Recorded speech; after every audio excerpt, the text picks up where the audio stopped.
Jack Nicklaus has fired a warning shot before Brian Rolapp even reaches the PGA Tour commissioner's chair. The Golden Bear sees a packed schedule, tired players, squeezed tournaments, and a leadership plan that could turn golf's biggest reset into another expensive mess. Rolap is set to replace Jay Monahan on January 1st, 2027, but the celebration music may need to wait. Nicklaus wants answers about where the tour is heading, how many major events players can handle, and whether traditional stops are being pushed into the rough. This is not some random critic shouting from behind the ropes. Golf's greatest major champion is questioning the direction before the handover begins, and that puts Rolap under pressure before he has even changed the nameplate inside Ponte Vedra. This takeover already feels more like damage control than a clean coronation. Here is the truth behind the dramatic headline.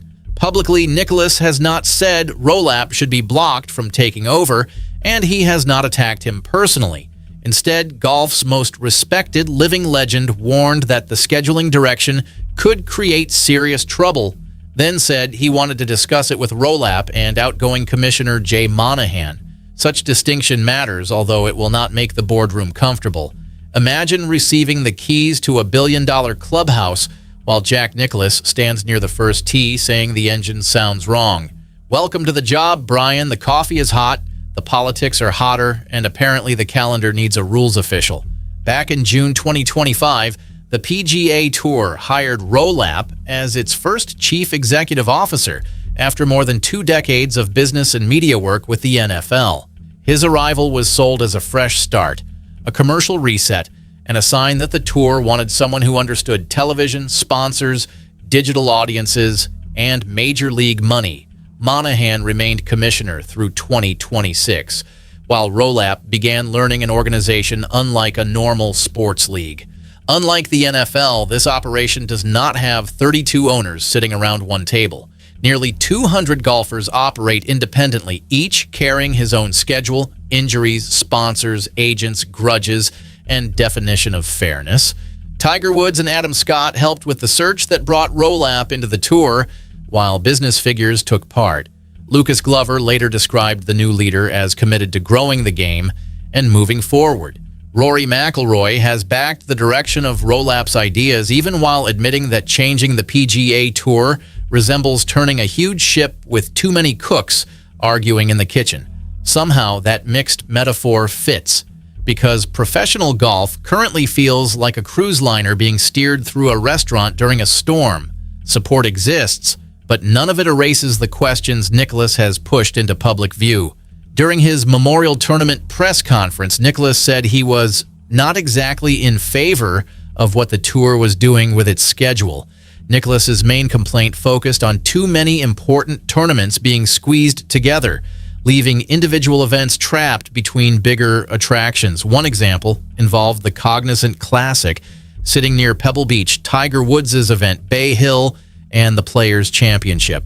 From his view, an event placed inside that traffic jam has little chance to command attention. Fans cannot emotionally invest in every stop as though it were Sunday at Augusta, while stars cannot treat 5 straight weeks like 5 major final rounds. Player fatigue formed the second part of his warning. Earlier, Nicklaus explained that even during his prime, he could compete for a few consecutive weeks before needing time away to recharge. Modern golfers have better fitness teams, private travel, recovery tools, and enough data to measure how loudly they sneeze, but human bodies still need rest. Concentration also wears down when every tournament is marketed as massive, elevated, signature, premium, historic, unforgettable, and probably blessed by 3 television networks. When everything becomes a blockbuster, nothing feels special. This is not anti-growth thinking. It is common sense wearing a yellow sweater. Crucially, Nicklaus does not believe disaster has arrived yet. Concern centers on what could happen if the tour refuses to address the issue before the schedule becomes more crowded. Timing makes the comments sharp because Rolap is already developing a major competitive overhaul for 2028. Under the announced framework, the tour plans to organize events into a top championship series and a lower challenger series with separate standings plus promotion and relegation. Regular top-tier tournaments are expected to feature roughly 120 golfers, use cuts, reduce sponsor exemptions, and offer enormous purses. Prestigious courses, bigger markets, and a dramatic postseason are also part of the vision. On paper, those changes sound clean. Strong fields should create better television, cuts should restore pressure, and promotion battles should give struggling players something meaningful to chase. Viewers have complained for years that the weekly product can feel scattered, with stars appearing randomly and ordinary events struggling for identity. Rolap wants a structure fans can understand quickly, which is sensible. Yet Nicklaus is raising the question nobody wants, printed on slide 1. How many premium events can the calendar hold before premium becomes another sticker slapped on the same box? Consider the proposed championship series. More top-level tournaments might encourage the best players to meet often, but each edition creates another demand on their bodies and attention. Sponsors paying huge money will expect famous names. Broadcasters will expect tension. Host venues will expect crowds. And fans will expect leaderboards packed with major champions. Eventually, somebody rests, skips a week, or arrives tired and shoots 76, while commentators spend 4 hours asking whether his swing plane has secretly collapsed. Commentators love turning a bad round into a national investigation, so a packed schedule practically manufactures drama before breakfast. Traditional events face an uglier problem. Once the tour separates its product into clear levels, every tournament outside the top group risks being treated like golf's economy cabin. Loyal sponsors may wonder why their money buys a weaker field. Local fans could ask why stars who once visited have disappeared. Tournament directors might question whether decades of history now matter less than television windows in major cities. Brian can call the system simple, modern, and competitive, but a two-tier model still tells half the schedule that another half matters more. Irony has entered the clubhouse wearing spikes. The tour wants unity, so it is drawing a brighter line through its membership. Tension explains why Nicklaus's voice carries unusual weight. He is not merely an 18-time major champion offering another television opinion. Moreover, his memorial tournament became a model for player-hosted events, and his connections stretch across courses, sponsors, charities, and generations of golf leadership. Whenever he worries that tournaments are losing room to stand alone, he speaks as both a former superstar and an event builder. Dismissing that concern as nostalgia from someone missing persimmon drivers would be foolish. Clearly, Nicklaus understands what makes a tournament important because he spent a lifetime winning them, creating them, and protecting their place. Still, Rolap has reasons to push hard. Tour officials have spent years reacting to LIV Golf instead of controlling its own story. Huge signing offers pulled away stars such as Bryson DeChambeau, Brooks Koepka, John Rahm, and Dustin Johnson. Secret negotiations with Saudi Arabia's public investment fund damaged player trust, while the unfinished framework agreement left fans staring at a scoreboard with no final number. Strategic Sports Group later invested at least $1.5 billion and helped create a player equity program, adding financial power but also raising expectations. Nobody hired an NFL media expert to preserve every old habit and politely rearrange the press tent. Rolap's supporters see opportunity rather than danger. Better television windows could attract casual viewers. Recognizable courses may make weekly events feel distinct. Match play in the postseason could produce simple win-or-go-home tension, while promotion and relegation could reward performance instead of invitations. Consistent fields would help fans know who is playing before Thursday morning. Those ideas deserve a fair hearing, especially because the current system often requires a spreadsheet, calculator, and small law degree to understand FedEx Cup points. Honestly, nobody should need an escape room just to explain who qualified for the next tournament. Rory's support gives Rolap valuable cover among current stars. McIlroy has lived inside the tour's political fights, served on the policy board, defended the organization, criticized decisions, and absorbed enough LIV questions to qualify as a diplomatic envoy. McIlroy's belief that Rolap is moving in a good direction should not be ignored. Nevertheless, Rory also admitted how difficult the job is, mentioning numerous voices and competing opinions. Comments from McIlroy support Nicklaus's warning and Rolap's plan equally. A smart idea can still fail when sponsors, players, tournaments, networks, fans, and legacy figures all pull the steering wheel at once. Monahan's final months add another layer of awkwardness. Jay will remain commissioner until the end of 2026, but Rolap already holds enormous influence over the tour's future structure. Every controversial decision now belongs to both men in different ways. History burdens Monahan, including the LIV split and secret framework deal. Reset promises now belong to Rolap. Accordingly, Nicklaus wants to speak with both, making this a warning delivered across the handover line. Fix the scheduling pressure before one administration passes a loaded problem into the next. January 2027 therefore becomes more than a ceremonial takeover date.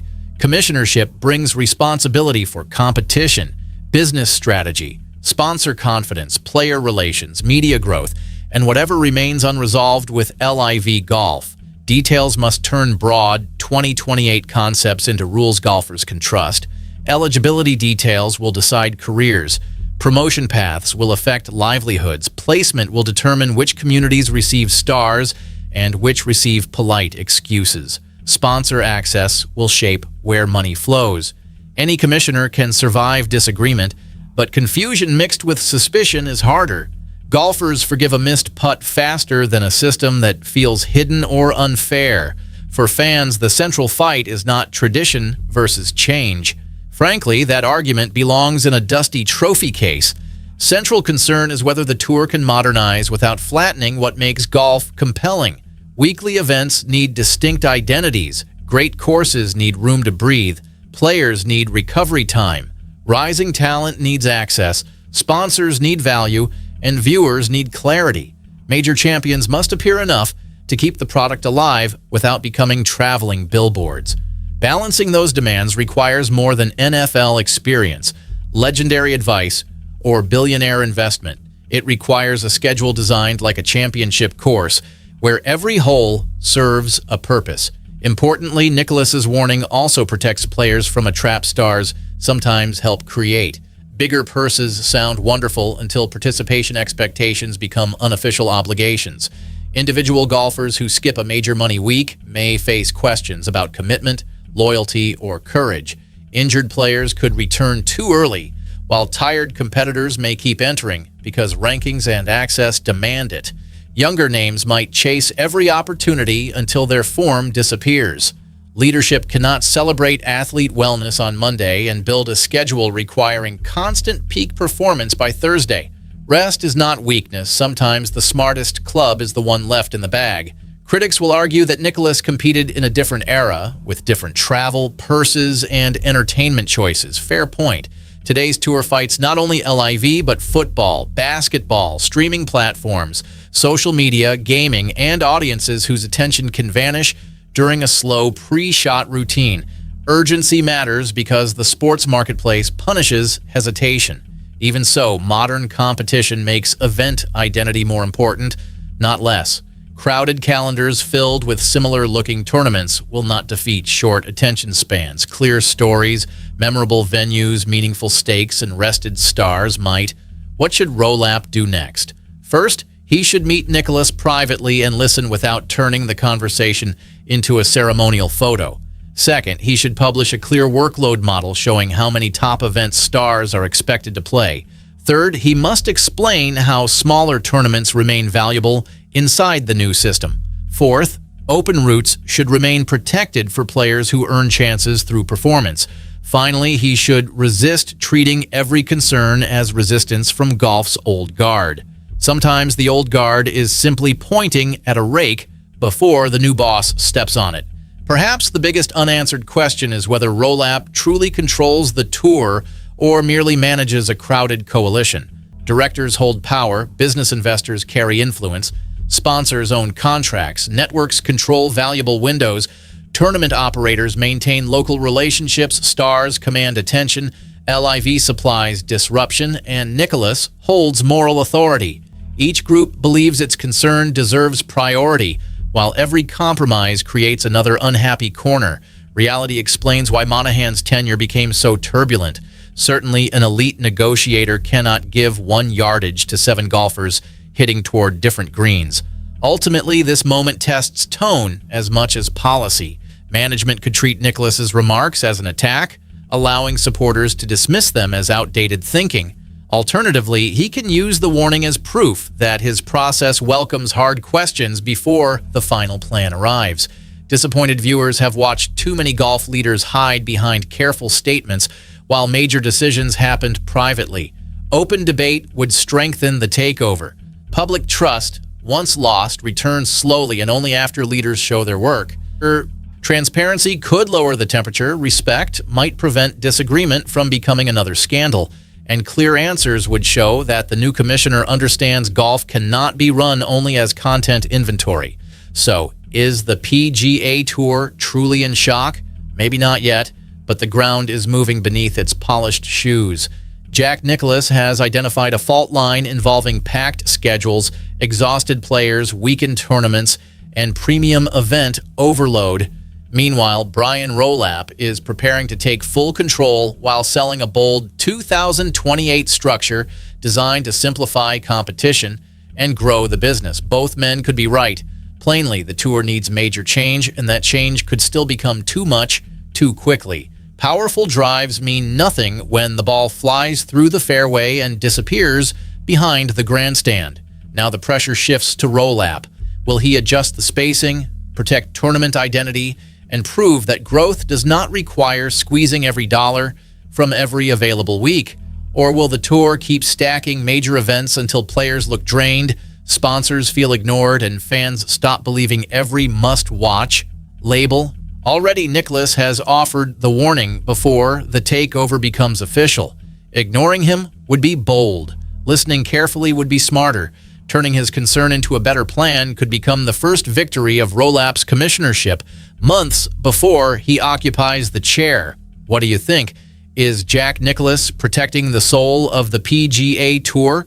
Or is Brian Rolapp right to rebuild the schedule for a faster entertainment market? Drop your opinion in the comments. If you believe the next commissioner must give players, sponsors, and fans complete transparency, hit the like button and share this video with another golf fan.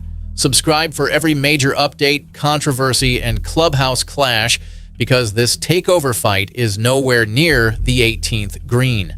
Soon, Rolap's next answer could calm the tour or send the entire leaderboard into revolt.